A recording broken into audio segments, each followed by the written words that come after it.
Hello, my name is Camilla Day and welcome to my talk on the development as of far of the psychedelic compassion experience scale to predict outcomes in psilocybin for treatment-resistant depression.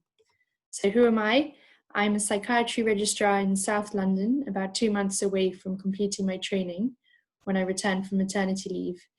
I've just had a second daughter 2 months ago and I'm doing an MD Res, a slightly shorter version of a PhD with King's College London, funded by Mental Health Research UK, in contextual factors in psilocybin for treatment-resistant depression. I've been involved in psilocybin research since I volunteered as a female psychiatrist and guide in the open-label pilot study Imperial. This was a very rewarding experience for me.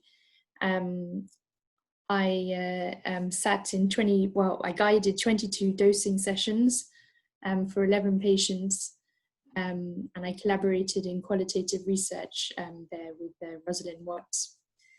So I'm doing my training at the Maudsley, and so I move now to the King Psychedelic Trials Group.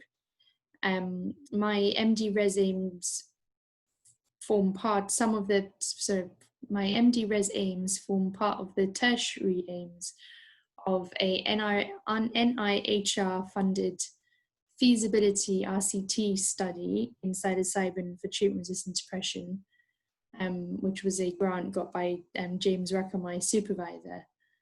And these are my aims. And so part of this is to develop and validate a scale to measure the types of experiences that people have during a guided psilocybin trip that predict improvements in depression afterwards to be used within research and hopefully in the future in clinical settings. And then it's possible the scale can be validated to be used for other pathologies and other psychedelics. This slide shows you the steps of scale development, which is actually split into item development, the first 3 items there, scale development, the next 3, and then scale evaluation, the last 3. I shall now present to you my findings from the identification of domain and item generation, content validity, and the pre-testing of questions. So the domain here is psychedelic experiences that lead to improvements in depression.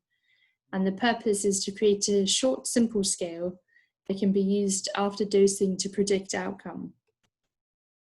The second step is to describe the domain and provide preliminary conceptual definition of it.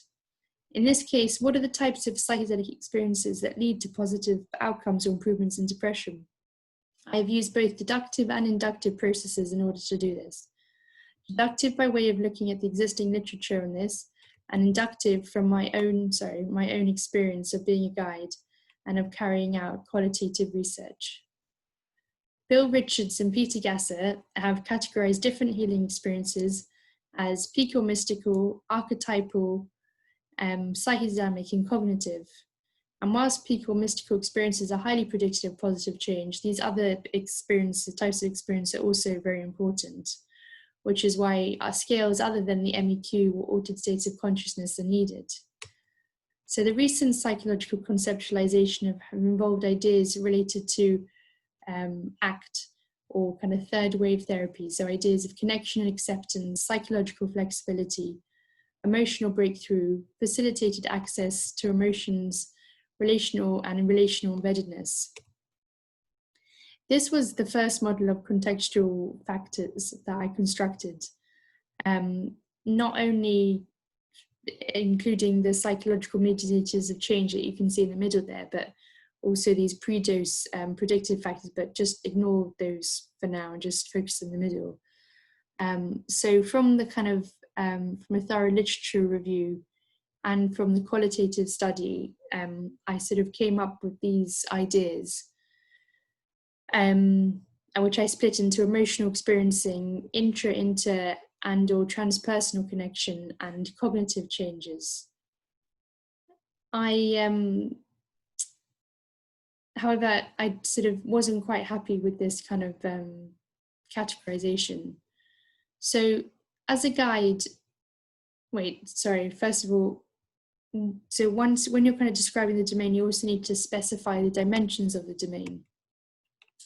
So as a guide in the pilot study Imperial, I also noticed how many people appeared to have experiences of compassion either towards themselves or others. And in particular, I wondered if the three components of self-compassion as constructed by Kristen Neff as self-kindness, common humanity, and mindfulness would provide a better framework in which to categorize the helpful psychedelic experiences. And so I decided to use these as the dimensions of the domain. I'll show you now some quotes from participants in the Imperial study which relate to these three dimensions. So these quotes relate to self-kindness, and I'll let you read them so you have a break from my voice.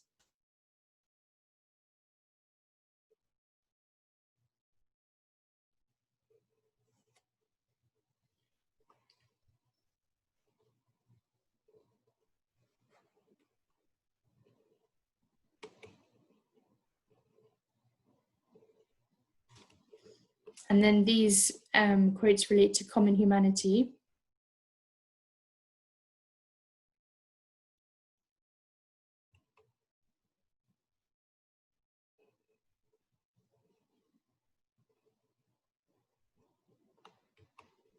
And these quotes relate to mindfulness.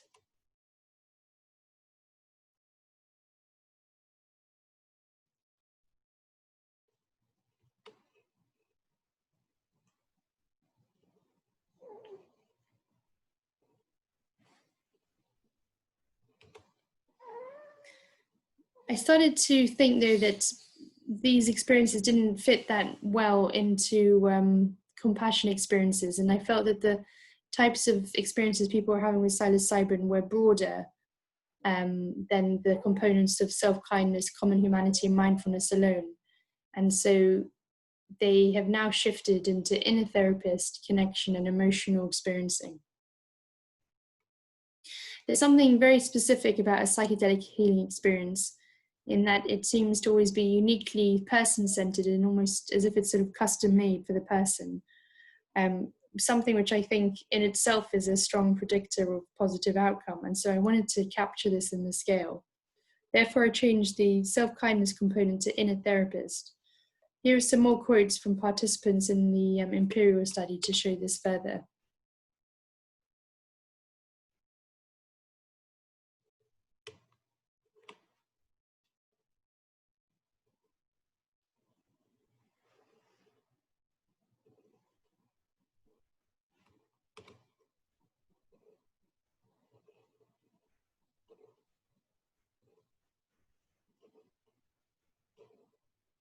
So there seems to be this activation of an inner wisdom or inner therapist that sort of advises you about healthy life choices.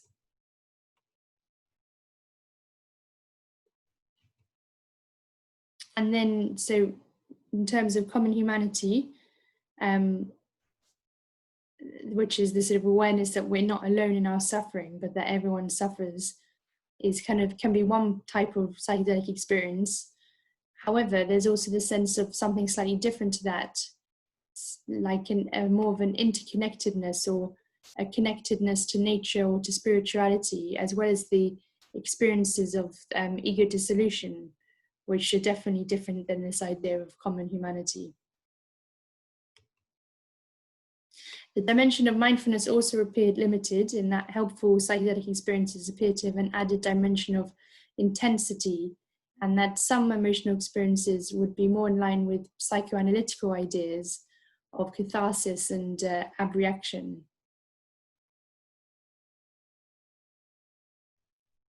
And therefore I renamed this component emotional experiencing, although that's then back to my original naming as well. And so my three a priori components for the scale are inner therapist, connection, and emotional experiencing. And therefore I think rather than compassion experience scale, I think it's the psychedelic compassion experience scale, which is a bit of a mouthful. I might have to amend that.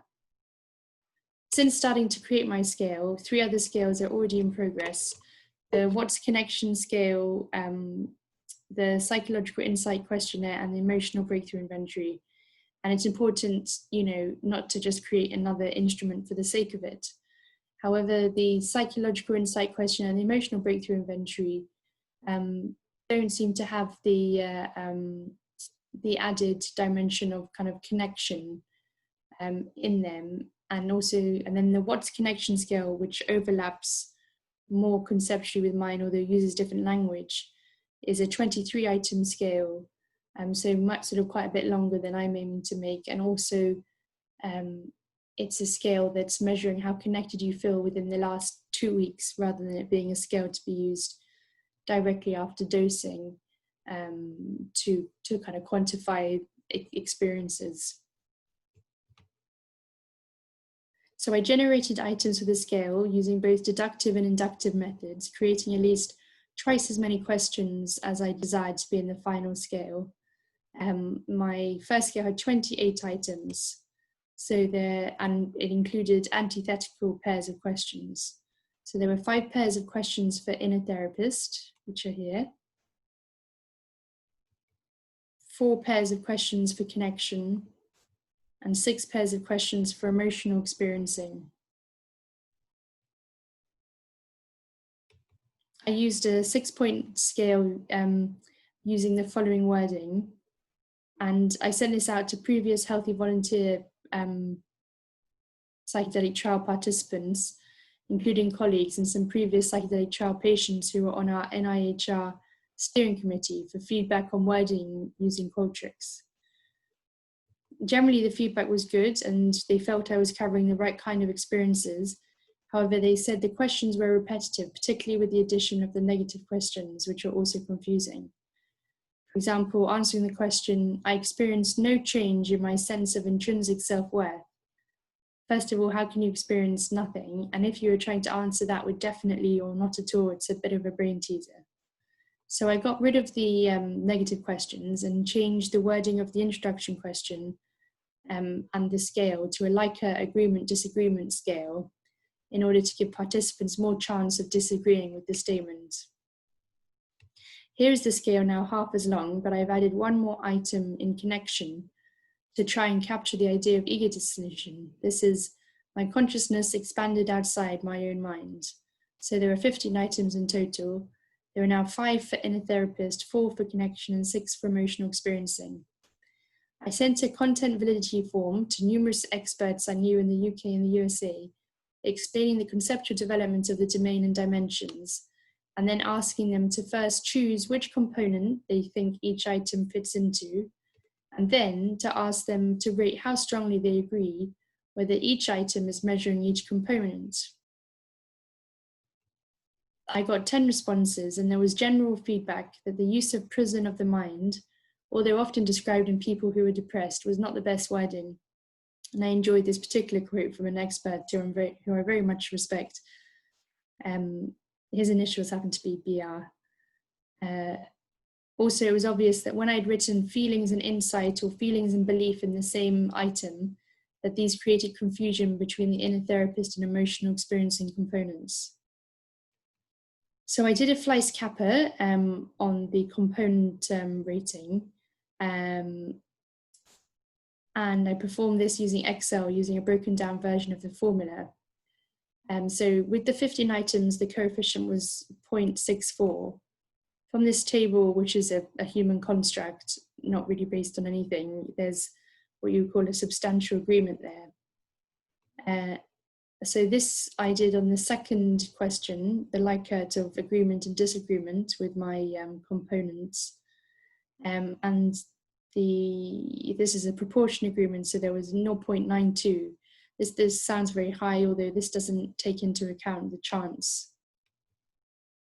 Now, if I remove 3 items, 1 from inner therapist about experiencing a positive change in my beliefs and feelings about myself, and 2 from emotional experiencing, so bodily sensations led to new insight, and a question, I was able to go in and through emotions or memories, I get a Fleiss Kappa of 0.78, which is a slightly higher substantial agreement.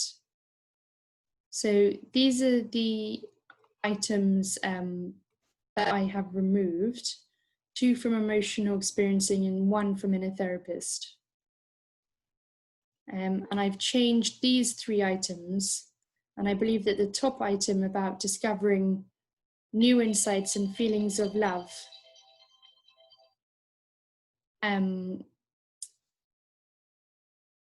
would have much improved if, this top question, I discovered new insights about myself, that question would very much improve the inter-rater agreement compared to I discovered new insights and feelings of love towards myself because of the confusion with inner therapist and emotional experiencing. So this is the most recent form of the scale, which we shall be giving to the patients on the CIDR trial.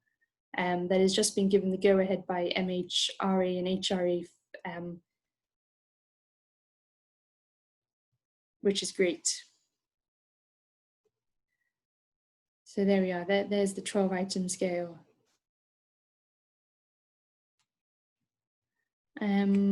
So thank you for listening, and I'll take your questions in a bit.